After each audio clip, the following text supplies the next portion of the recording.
Shalom, selamat pagi jemaat dikasih Tuhan. Kita berjumpa lagi dalam Renungan Pagi. Mari pagi hari ini saya kembali mengajak kita semua untuk merenungkan firman Tuhan. Dengan firman Tuhan kita percaya bahwa hidup kita akan terus dibangun. Iman kita diteguhkan dan dikuatkan. Dengan firman Tuhan kita mendapatkan tuntunan, bahkan petunjuk bagi setiap hidup kita. Kita percaya bahwa firman Tuhan adalah kebenaran yang memerdekakan hidup kita. Firman Tuhan menjadi sumber kekuatan yang akan menolong kita dalam menghadapi setiap keadaan. Mari sebelum merenungkan firman Tuhan, kita akan berdoa supaya Tuhan yang akan membukakan dan menyingkapkan kebenaran firman-Nya bagi kita semua. Mari kita berdoa. Bapa di surga, kami datang ke hadirat-Mu Tuhan. Kami bersyukur pagi hari ini atas segala kebaikan, rahmat, anugerah, dan kasih setia-Mu dalam hidup kami.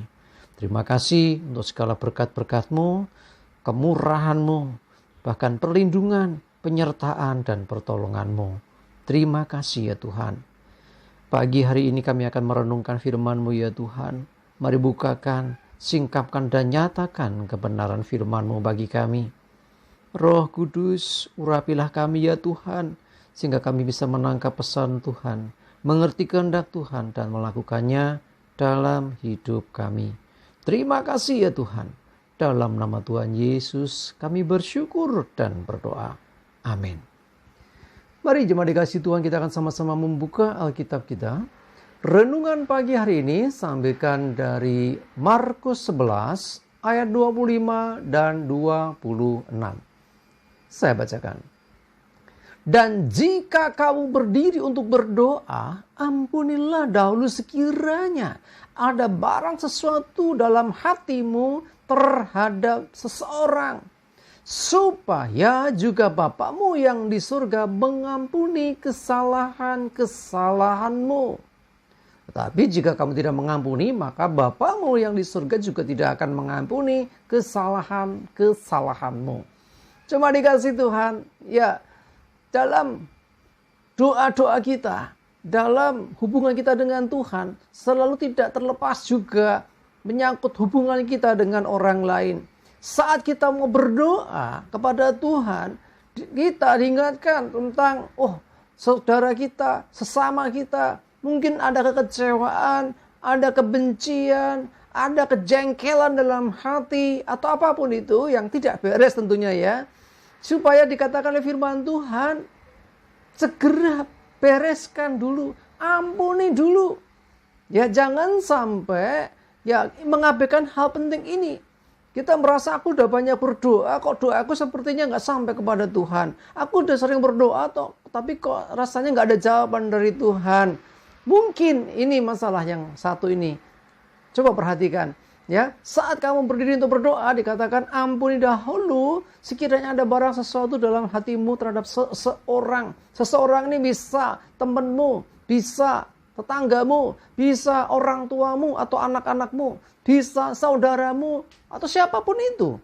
Ya, artinya ada sesuatu yang gak beres. Ampuni dulu, bereskan dulu. Sebelum kita berinteraksi dengan Tuhan, kita beres diri dulu dengan sesama.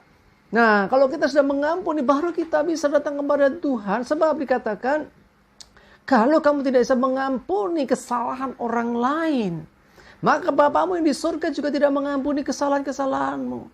Jadi Tuhan ingin mengajarkan kepada kita bagaimana bukti kasih itu diwujud nyatakan. Salah satunya adalah dengan bagaimana kita mengampuni orang lain yang bersalah kepada kita.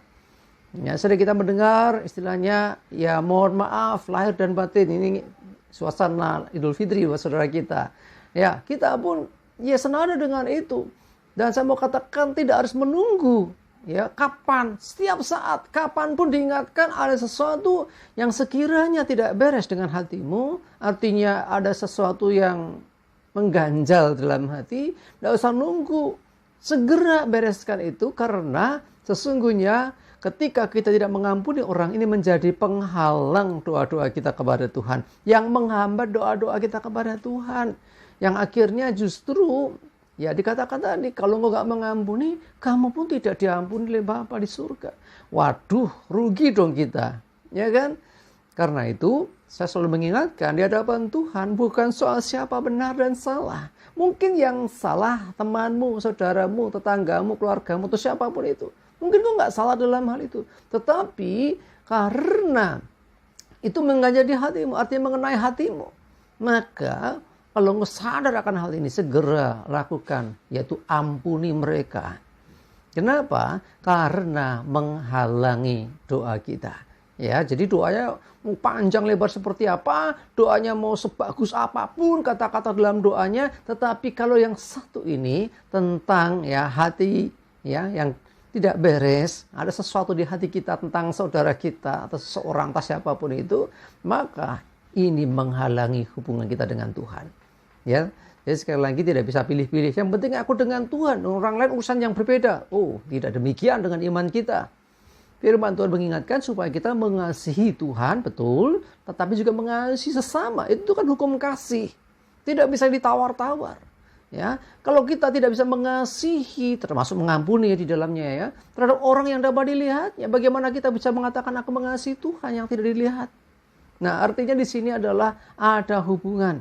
Ya, bagaimana kita berhubungan dengan orang lain dan dengan Tuhan. Tuhan ingin supaya kita memiliki kasih dalam hidup kita. Kasih berhubungan dengan salah satunya pengampunan. Bisakah kita mengampuni orang yang bersalah kepada kita? Kalau kita nggak bisa mengampuni, firman Tuhan katakan, Bapa juga tidak mengampuni kesalahanmu. Wah, berat saudara-saudara. Ini penting.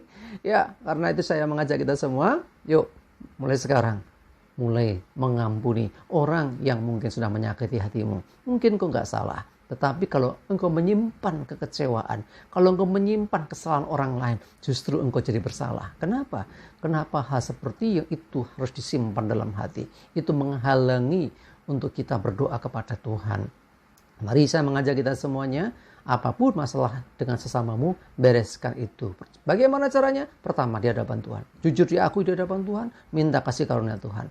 Setelah berikutnya, yuk coba berinteraksi kembali dengan orang yang sudah mungkin mengecewakan hatimu. Bereskan juga dengan orang itu. Maka doa-doamu akan didengar Tuhan. Dan engkau pun diampuni Tuhan. Amin, kita berdoa. Terima kasih Tuhan, diingatkan kembali pagi hari ini betapa pentingnya mengampuni sesama, mengampuni orang lain. Mungkin kami nggak salah, tetapi ketika kami menyimpan kesalahan, kami jadi bersalah. Tapi mau Tuhan belajar sesuatu seperti yang kau nyatakan dalam firman-Mu. Supaya kami pun diampuni Tuhan. Maka kami akan mengampuni mereka yang sudah mungkin mengecewakan kami.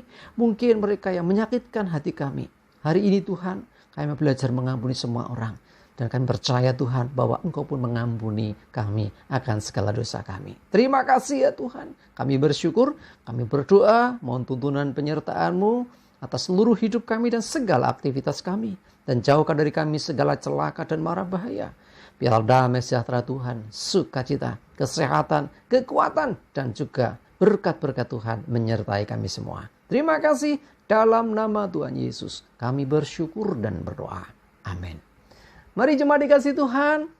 Semangat terus, maju terus dalam iman dan pengharapan. Selamat berlibur ya kalau yang berlibur ya. Tuhan Yesus memberkati kita semua. Amin.